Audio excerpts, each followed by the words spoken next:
जेठानी जी, आप इस भूल में मत रहो कि आप सभी को लेकर चलती हैं, बल्कि आपको सभी कोई लेकर चल रहा है। रिश्ते आप निभा नहीं रही हैं, बल्कि रिश्ते आपको निभा रहे हैं। एक तो 2 दिन के लिए आती है और जुबान तो देखो कैंची से भी तेज चलती है। ना किसी को करना धरना, बस शब्दों के तीर छोड़ना जानती है। अरे मैं लेकर चलती हूँ सबको, तुम नहीं। जरा आकर कुछ दिन अपने ससुराल में बिताओ, तब समझ में आएगा कि कौन किसको लेकर चलता है। बोलना आसान है पर करना मुश्किल। मैंने माँ जी और बाबू जी को रखा, इतने साल उनकी सेवा की, उनका ध्यान रखा, यहाँ तक कि सभी रिश्तेदारों के साथ मैंने रिश्ते निभाए, ना कि तुमने। आज जो सभी रिश्तेदार आ जा रहे हैं ना, वो सब मेरी और मेरे पति की बदौलत है, वरना तो कोई तुम्हें पूछने वाला भी नहीं है। वाह दीदी वाह, अपने मुंह मियां मिट्ठू। आप जो अपने आप को इतना महान बता रही हो ना, जरा लोगों से भी तो पूछ लीजिए कि कौन कितने पानी में है। आपको क्या लगता है जेठानी जी, रिश्तेदार आपकी वजह से हमें मान सम्मान देते हैं? तो मैं आपको बता दूं कि लोगों को भी व्यक्ति का व्यवहार स्वभाव दिखता है। मैं भले ही सबसे दूर रहती हूँ, पर हमेशा इन लोगों से बातचीत होती रहती है और अक्सर कोई न कोई रिश्तेदार मेरे घर पर हाजिरी लगाते ही हैं। इसलिए अपने ऊपर गुमान करना बंद कीजिए। हर इंसान अपने लिए समाज और रिश्तेदार बनाता है ताकि किसी उत्सव में उनकी हाजिरी लग सके।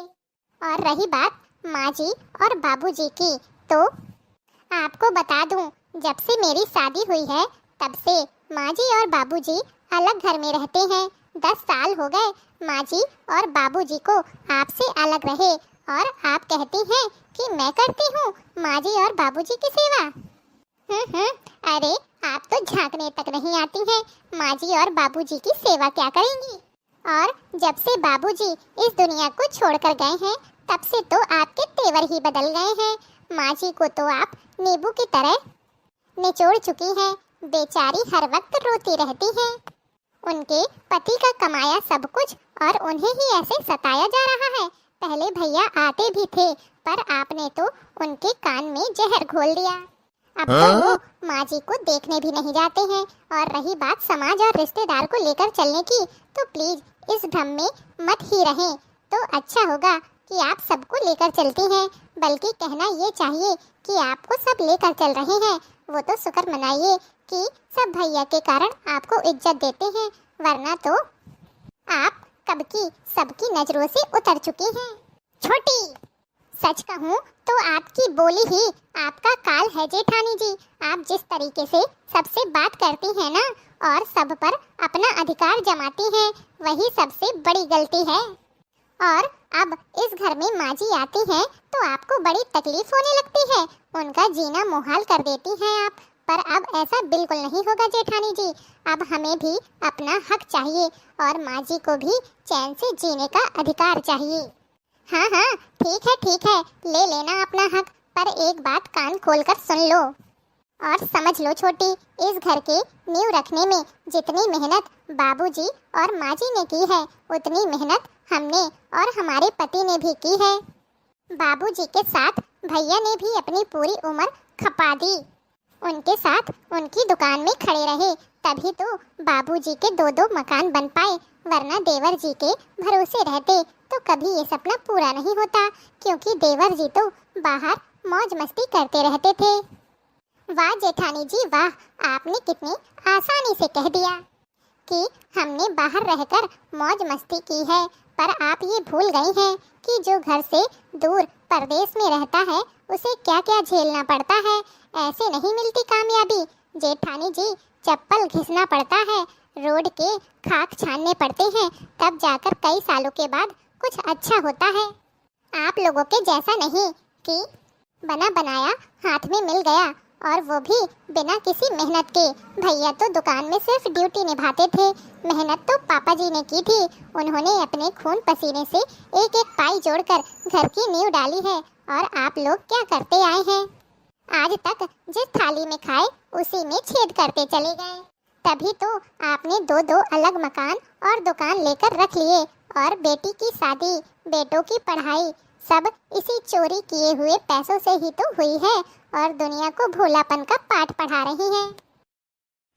बंद करो अपनी बकवास। नहीं चाहिए मुझे तुम्हारा सहारा, मुझे बस शांति, प्यार और सम्मान चाहिए। अगर दे सकते हो तो दो, वरना आज के आज ये घर छोड़कर यहाँ से चले जाओ।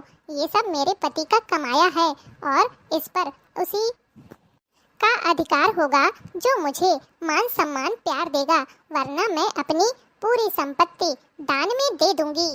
क्या? हे भगवान, 2 करोड़ की संपत्ति अपने हाथों से ऐसे कैसे जाने दे सकती हूँ भला? माँ जी, आप भी ना कैसी कैसी बातों में उलझ जाती हैं। मैं तो सिर्फ छोटी की बातों का जवाब दे रही थी। माँ जी, आप जैसा चाहेंगी सब वैसा ही होगा, पर हमें यहाँ से मत निकालिएगा। हम लोग ये घर छोड़कर कहाँ जाएंगे माँ जी? अब आया ना ऊंट पहाड़ के नीचे। सोचा था घर में 2-2 बहुएं हैं, सुकून की जिंदगी जीऊंगी, लेकिन अब तो जीना दुश्वार हो गया है। लगता है इस घर से कहाँ चली जाऊं। मम्मी जी, आप मुझसे नाराज हैं? नहीं छोटी बहू, तुमसे कैसी नाराजगी? तो फिर आप अपने कमरे में अकेले क्यों बैठी हैं? क्या करूं, कुछ अच्छा नहीं लग रहा था तो एकांत में बैठी थी। मुझे पता है छोटी बहू, तुमने जो भी कहा बड़ी बहू को सबक सिखाने के लिए कहा। थैंक यू मम्मी जी, आपने मुझ पर इतना भरोसा किया। चलिए ना, बहुत दिन हो गए हम लोग मंदिर नहीं गए, चलते हैं। वहाँ जाकर थोड़ा मन को सुकून मिलेगा। अच्छा ठीक है छोटी बहू, जाओ, जाकर तुम तैयार हो जाओ। ओहो, कहाँ चल पड़ी सास बहू की जोड़ी, वो भी इतना सज धज के। हम कहाँ जा रहे हैं कहाँ नहीं, तुम्हें बताना जरूरी नहीं समझते। तुम कौन सा हमें बता कर जाती हो। चलो छोटी बहू। इन लोगों ने मुझे समझ क्या रखा है? क्या मैं नहीं जा सकती कहीं घूमने? लिखने वाले तू दिल का हाल लिख दे, मेरी चुनरी पर मदन गोपाल लिख दे, मेरी चुनरी पर मदन गोपाल लिख दे। एक तरफ ब्रह्मा एक तरफ ब्रह्माड़ी, एक तरफ ब्रह्मा एक तरफ ब्रह्माड़ी, बीच में वेदों का ज्ञान लिख दे, मेरी चुनरी पर मदन गोपाल लिख दे, मेरी चुनरी पर मदन गोपाल लिख दे। एक तरफ चंदा एक तरफ सूरज, एक तरफ चंदा एक तरफ सूरज, बीच में तारों का हाल लिख दे, मेरी चुनरी में मदन गोपाल लिख दे। एक तरफ शंकर एक तरफ गौरा, एक तरफ शंकर एक तरफ गौरा, बीच में गणपति का हाल लिख दे, मेरी चुनरी पर मदन गोपाल लिख दे। एक तरफ रामा एक तरफ लक्ष्मण, एक तरफ रामा एक तरफ लक्ष्मण, बीच में सीता का हाल लिख दे, मेरी चुनरी पर मदन गोपाल लिख दे। एक तरफ गंगा एक तरफ यमुना, एक तरफ गंगा एक तरफ यमुना, बीच में सरयू का हाल लिख दे, मेरी चुनरी में मदन गोपाल लिख दे। लिखने वाले तू दिल का हाल लिख दे, मेरी चुनरी पर मदन गोपाल लिख दे। बोलिए कृष्ण कन्हैया लाल की जय। जय हो।